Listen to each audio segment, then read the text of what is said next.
The Tale of Mrs. Tiggy Winkle. Once upon a time, there was a little girl called Lucy, who lived at a farm called Littletown. She was a good little girl, only she was always losing her pocket handkerchiefs. One day, little Lucy came into the farmyard crying. Oh, she did cry so.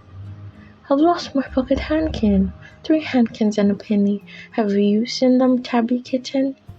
Tabby Kitten went on washing her white paws. So Lucy asked a speckled hen, Sally Henny Penny, have you found 3 pocket handkins? But the speckled hen ran into a barn clucking, I go barefoot, barefoot, barefoot. And then Lucy asked Cock Robin sitting on a twig. Cock Robin looked sideways at Lucy with his bright black eye, and he flew over a stile and away. Lucy climbed up on the stile and looked up at the hill behind Littletown, a hill that goes up into the clouds as though it had no top. And a great way up the hillside, she thought she saw some white things spread upon the grass. Lucy scrambled up the hill as fast as her stout legs would carry her. She ran along a steep pathway, up and up, until Littletown was right away down below. She could have dropped a pedal down the chimney. Presently, she came to a spring, bubbling out from the hillside.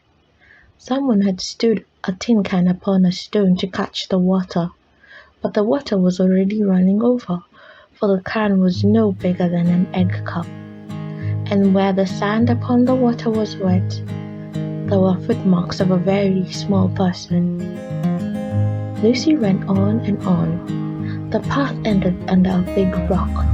The grass was short and green, and there were clothes, props cut from bracken stems, with the lines of plaited rushes, and a heap of tiny clothespins, but no pocket handkerchiefs.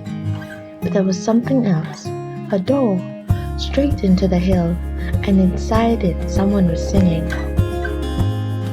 Lily white and clean, oh, with frills between, oh, smooth and hot, red rusty spot, never here be seen, oh. Lucy knocked once, twice, and interrupted the song. A little frightened voice called out, Who's that? Lucy opened the door, and what do you think there was inside the hill? A nice clean kitchen with a flagged floor and wooden beams, just like any other farm kitchen. Only the ceiling was so low that Lucy's head nearly touched it, and the pots and pans were small, and so was everything else there.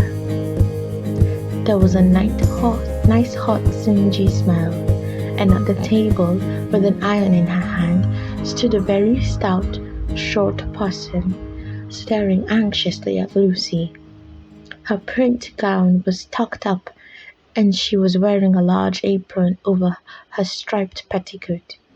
Her little black nose went sniffle, sniffle, snuffle, and her eyes went twinkle, twinkle, and underneath her cap, where Lucy had yellow curls, that little person had prickles. Who are you? Said Lucy.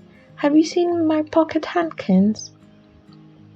The little person made a bob curtsy. Oh yes, if you please, ma. My name is Mrs. Tiggy Winkle. Oh yes, if you please, ma. I am an excellent clear starcher. And she took something out of the clothes basket and spread it on the ironing blanket. What's that thing? Said Lucy. That's not my pocket handkin. Oh no, if you please, ma. That's a little scarlet waistcoat belonging to Cock Robin. She ironed it and folded it and put it on one side. Then she took something else out of the clothes horse. That isn't my penny, said Lucy. Oh no, if you please, ma. That's a damask tablecloth belonging to Jenny Wren. Look how it's stained with currant wine. It's very bad to wash, said Mrs. Tiggy Winkle. Mrs. Tiggy Winkle's nose went sniffle, sniffle, snuffle, and her eyes went twinkle, twinkle. And she fetched another hot iron from the fire. There's one of my pocket handkins. cried Lucy, "and there's my penny." Mrs. Tiggy Winkle ironed it and coffered it, and shook out the frills. "Oh, that is lovely," said Lucy. "And what are those long yellow things with fingers like gloves?" "Oh, that's a pair of stockings belonging to Sally Henny Penny. Look how she's worn the heels out with the scratching in the yard. She'll very soon go barefoot," said Mrs. Tiggy Winkle. "Why, there's another handkerchief, but it isn't mine. It's red." "Oh no, if you please, ma, that one belongs to old Mrs. Rabbit, and it did so smell of onions, I've had to wash it separately. I can't get out the smell." "There's another one of mine," said Lucy. "What are those funny little white things?" "That's a pair of mittens belonging to Tabby Kitten. I only have to iron them. She washes them herself." "There's my last pocket handkin," said Lucy. "And what are you dipping it into the basin of starch?" "They're little dicky shirt fronts belonging to Tom Titmouse. Most terrible particular," said Mrs. Tiggy Winkle. "Now I've finished my ironing, I'm going to air some clothes." "What are those dear soft fluffy things?" said Lucy. "Oh, those are woolly coats belonging to the little lamb Skelligill." "Will that jacket take off?" said Lucy. "Oh yes, if you please, ma.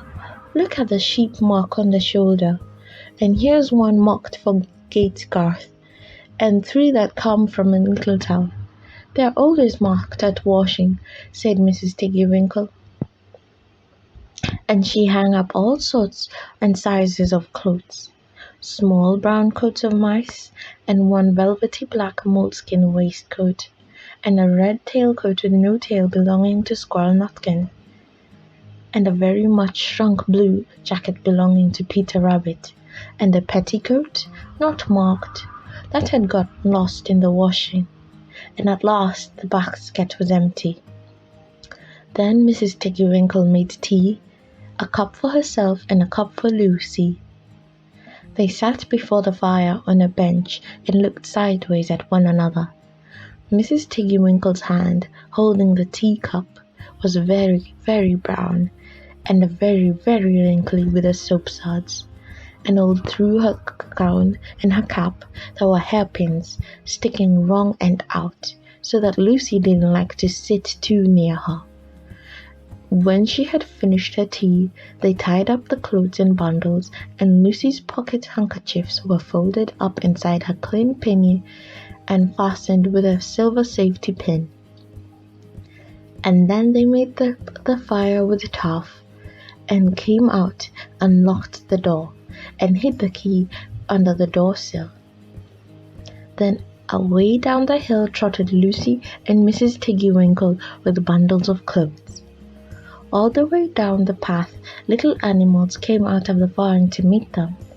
The very first that they met were Peter Rabbit and Benjamin Bunny, and she gave them their nice clean clothes, and all the little animals and birds were so very much obliged to dear Mrs. Tiggy Winkle, so that at the bottom of the hill, when they came to the stile, there was nothing left to carry except Lucy's one little bundle. Lucy scrambled up the stile with the bundle in her hand, and she turned to say good night, and to thank the washerwoman. But what a very odd thing! Mrs. Tiggy Winkle had not waited either for thanks or for the washing bill. She was running up the hill, and where was her white frilled cap, and her shawl, and her gown, and her petticoat? And how small she had grown, and how brown, and covered with prickles! Why, Mrs. Tiggy Winkle was nothing but a hedgehog. Now, some people say that little Lucy had been asleep upon the stile, but then how could she have found 3 clean pocket handkins and a penny, pinned with a silver safety pin? And besides, I have seen that door into the back of the hill called Cat Bells. And besides, I am very well acquainted with dear Mrs. Tiggy Winkle. The end. Good night.